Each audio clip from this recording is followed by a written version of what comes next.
Right. Hey, everyone. This is Dan and Joe. This is the Expansion Experience podcast. Thanks for joining us. We're here just to talk about our lives and how our lives and business is expanding. We just want to share with everyone the ways that we're learning and growing and hopefully connecting with other people and hearing about that from them. Yeah. Thanks so much, Dan. Appreciate it. Joe here. Just looking forward to getting this week kicked off. Dan and I were thinking about just taking the opportunity of talking about living abroad. It's something both of us have done for different periods of our life and just found it very impacting. And I know a lot of people who have also desired that and done that. We met a bunch of people, expats from all over the world while living abroad. And I also have run into so many people who've had that as a dream and just never pulled the triggers. We just kind of want to talk about our stories, how we got there, what we did, what we found, and just kind of the process of being overseas and then coming back. Yeah. Awesome. So yeah, I spent about 9 years abroad. I moved to Albania in 2012. And Joe, how many? About 2 years? Two and a half, almost 3. Yeah.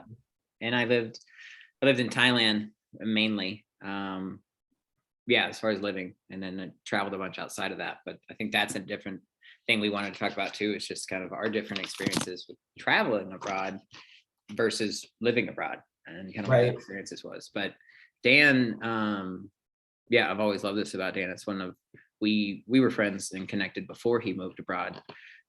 We actually moved overseas within about a year of each other. I was in Thailand and you moved to Albania. I still am just so shocked by how long we were overseas. I think I just forget because we, to the best of our ability, tried to keep up with each other and stay in touch and stuff. Yeah. But yeah, you were out of the country for 9 years, you said. Yeah. Yeah. Right. It like blows my mind too. I'm like, God, that was such a long time. Yeah. Over a quarter of your life. Right. It's pretty cool. And just like how that came about. So let's start with you, just as far as how you got into it. Like, was there the desire to move abroad, and then like how you kind of shuffled things and nailed on that actually becoming a reality? Yeah. Let's see. I think for me, I mean, I was lucky, like my parents were missionaries. So I ended up growing up overseas somewhat. But in just kind of short stints, we did, about 3 years in Russia when I was pretty young, kind of 7 to 10. And then I did another 3 years in the United Arab Emirates for the last 3 years of high school. And so I think those experiences just like had a huge impact on me, like obviously, but just in kind of, creating like a global perspective. I feel like those were pretty like formative years for me. And I started developing just an identity as more like, I don't know, it's like a cliche term, but like global citizen rather than like an American. Right. I just realized how much bigger the world was than the places I was living, and how many other people that were having just all sorts of other experiences. So for me, I came back to the US after high school to go to college, and I just always wanted to go back overseas. I felt like the US is just so focused on itself, and not necessarily, or it's understandable. Like, it's a huge country, and we're pretty separated geographically from so much of the rest of the world that it's easy to become focused inward. And I just always had a desire to connect outwards and be connected around the world. And so after college was kind of open to opportunities to go abroad. I didn't really know what I wanted to do or how I was going to pull that off, but knew that's what I wanted to do. Had the opportunity to go to Albania and help open a rock climbing gym with a friend of mine, which was pretty sweet. It is so cool. I love that story. I think when we sit down and actually think about it, so many of our all human stories are very, very unique. But we kind of forget that, and just you were following a passion, you loved rock climbing, and moving from Colorado, where you're doing that a bunch, to Eastern Europe to set up a gym. And I thought that was so neat. My story is different in that like I didn't travel much early in life. My family, I don't think I left. I don't know if I left the States until I was 11 or 12. And that would have been, I grew up in Texas for the first 12 years of my life. And so we went to Mexico when I was about 12, and it just wasn't, we drove across the border. It wasn't a huge deal. That was weird. Sorry. I didn't really think about where my camera was in that moment, but so kind of hadn't traveled abroad much, and just had a very active reading childhood. I just was involved in literature a lot, and so much of what I was fascinated by was just other places and people doing That's so cool. places Okay. and not really growing up around people who traveled much. I was never very sure how I was going to get there. And so after college, I was just trying to look for different ways that could pay for me to be traveling abroad. I just didn't have the financial resources and or the open-mindedness to try to figure out another way to get abroad. And so initially started looking at just different teaching options overseas, and then looked into it's called Wolfing, and I'm trying to remember exactly what it stands for, but it's basically farm and agricultural support and labor all over the world. There's an incredible amount of sites that host people, basically workers from all over the world. And so you can often travel pretty inexpensively. You just have to put in labor in some part, and that was really interesting to me as well. But a lot of those positions seemed like shorter durations, and I eventually settled on Peace Corps and tried that, and that's what ended up taking me to Thailand. Peace Corps was an interesting option just because when I got involved with it, you couldn't choose where you went to; you were placed. And so like there was this part of me that had this huge desire to like travel abroad, but the option I took didn't really get me a choice in where I traveled abroad and lived abroad. I was very grateful when it ended up being Thailand, and enjoyed that a lot. But that's kind of what took me there. So tell me a little bit about, because this part's fascinating me, and I think what stops a lot of us from following any of our dreams, but travel abroad included. Just like what fears did you have about going abroad? What uncertainty about?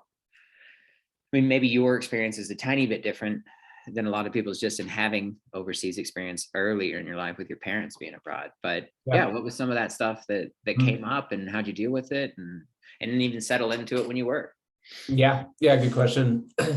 I mean, that jump to like move abroad is huge, and it's so scary. It feels like such a big commitment, but I think people don't realize like how small of a commitment it is actually. That like it's. What do you mean by that?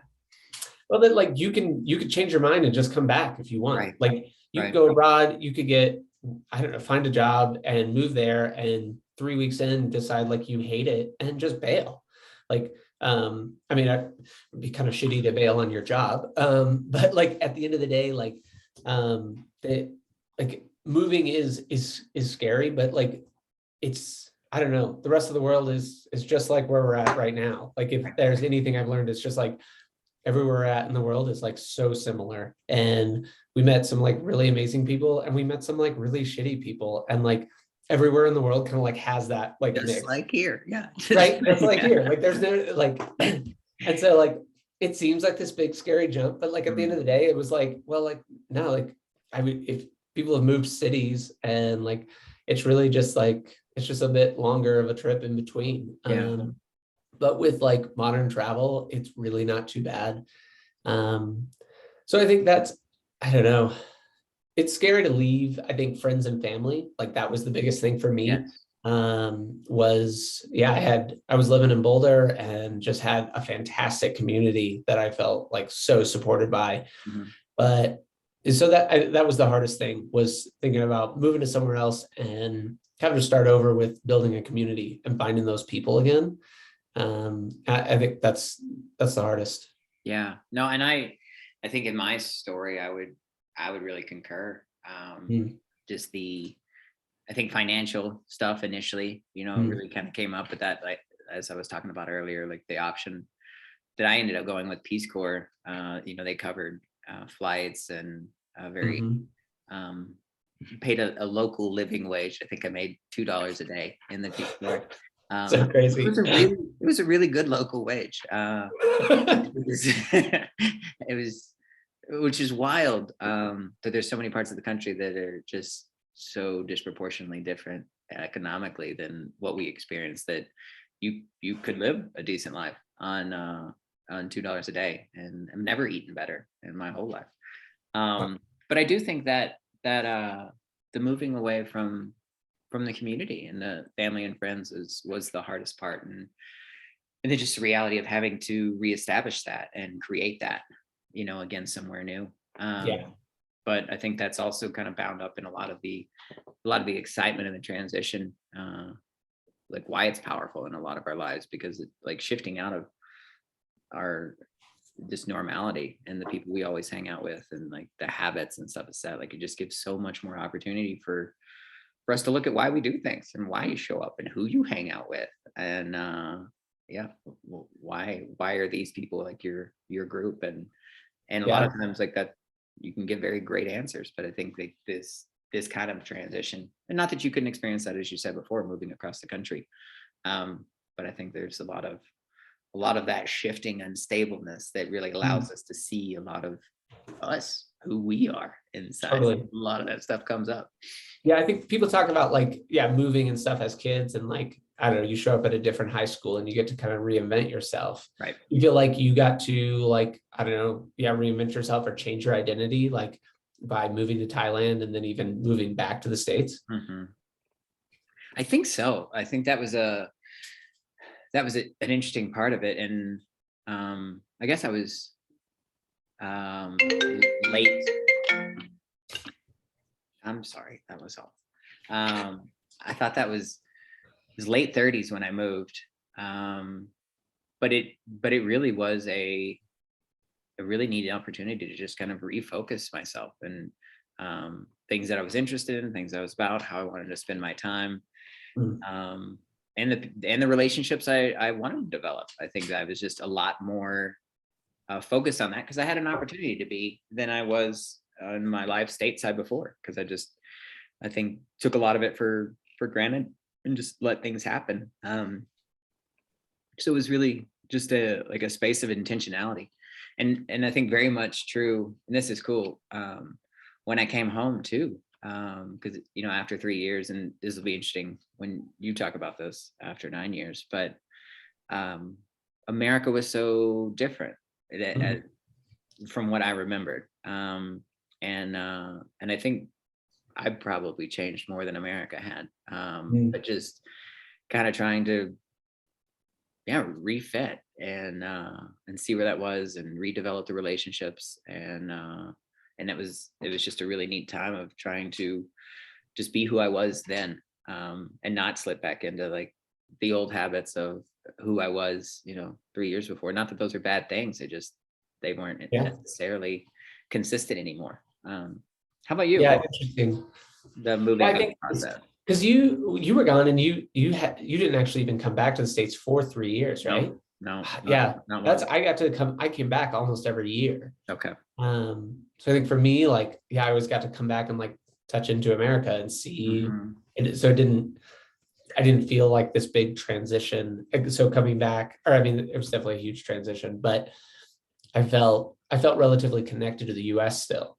Mhm. Um, Whereas I think, yeah, with you doing 3 years without being here is like, that's a big chunk of time. And a lot. I mean, yeah, I'm sure you changed a lot and the US did as well. It's Yeah. kind of crazy.